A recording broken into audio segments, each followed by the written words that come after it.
Now, apologising for the sins of our ancestors is becoming increasingly fashionable in the West. Even our own foreign minister, Penny Wong, has played into this narrative of shame, condemning the West for being sheltered in narrower versions of their histories. Have a listen. But understanding the past enables us to better share the present and the future. It gives us the opportunity to find more common ground than if we stay sheltered in narrower versions of our country's histories. Well, that was Penny Wong lecturing the POMs about how they should be uncomfortable about their colonial past. Joining us now is writer and commentator on Talk TV, my good friend Esther Krakue, who has been shedding light on some of the latest absurd examples of reparations. Esther, great to see you. Are you ashamed of Britain's colonial past? Well, I mean, the thing is history, right? You can't rewrite it. You can't sugarcoat it.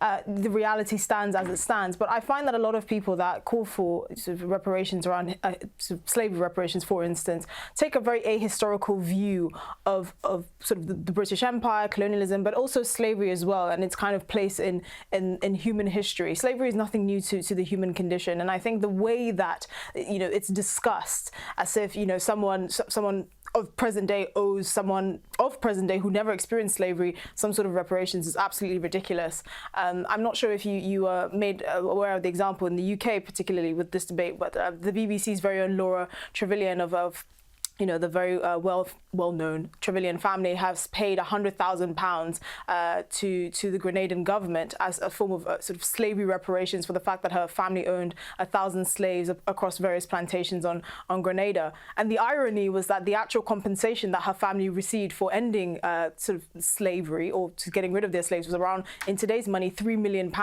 So she didn't actually even pay up to 10% of the money that her family received for getting rid of their slaves. But for somehow she is fronting that as some sort of beacon of morality. And this obsession with slavery reparations is just a way for these white liberals to spit shine their halos in public and show how virtuous they are, when really they take a very ahistorical view of actual history and the nuances of these discussions. James. Well, I mean, it is ahistorical too, because, I mean, let's just be frank about it. It was the British Navy and the British Empire which did more to end slavery than any other group, organization, military country in the history of the world. Is that correct?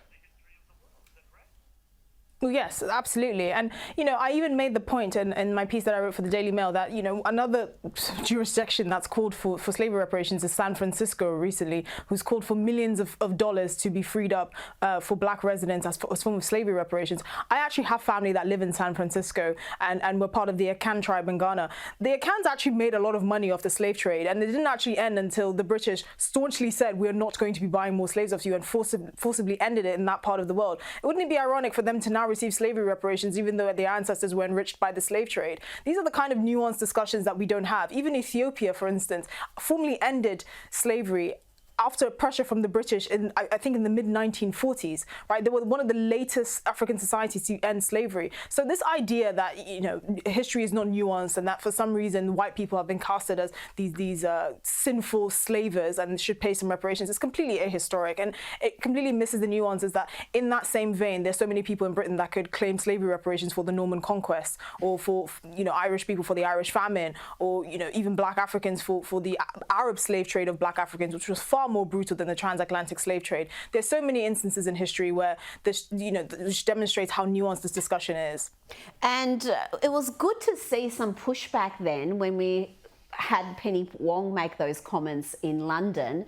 Your Foreign Secretary, James Cleverly, he came out and he said, well, have a look at our government. We've got the Prime Minister who's got an Asian background.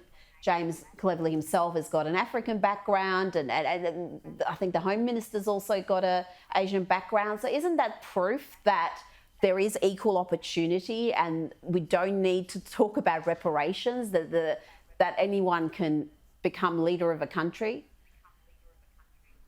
Absolutely, and I think it's a testament to how far this country has come. But it also just demonstrates how actually divisive such a policy would be if we empowered the government to try to sort out every member of society and say, actually, you deserve reparations and you don't. What happens to a person of mixed racial heritage where their father was presumably descendants Pay of themselves. slaves, and their mother was descendants of slavers. Exactly, who gets to pay? And so I think, you know, that was the perfect response to how far we've come. But also, there's nothing moral about making people today who had nothing to do with the slave trade, either as slaves or slavers, to pay for something of the past. James? Well, one of the things, Esther, which I find really, really interesting in this whole thing, we see this here, we saw with the Penny Wong thing, which we talked about before, we see it with the reparations debate there and in the United States.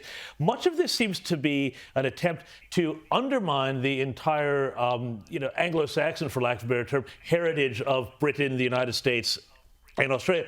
It seems like there's a real anti-Enlightenment push here, too, because once you start undermining those foundations, you really start to go against liberal democracy, representative government, and the idea that we are all individuals with one person, one vote, and all of the things that we fought for centuries for. What do you think about that?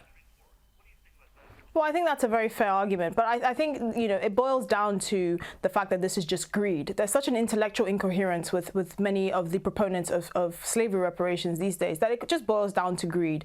I often make the point that, you know, many African Americans that are clamoring for slavery reparations certainly wouldn't trade their American passports for any African passport. So they're very well aware that they're in a much better position than the Africans who weren't shipped overseas to be slaves. And that should factor into the discussion. I also talk about it on the African front. You know, how many African countries have been, you know, recipients of billions at this point of pounds worth of foreign Western aid. That only goes to enrich the pockets of dictators and despots, while actual Africans hardly ever see the benefits of that money. So again, it is a very, very nuanced discussion. But I don't give, you know, the people that try and engage in this discussion meaningfully as I don't give them the credit of being genuine or intelligent or trying to divide society. I just think it's pure greed.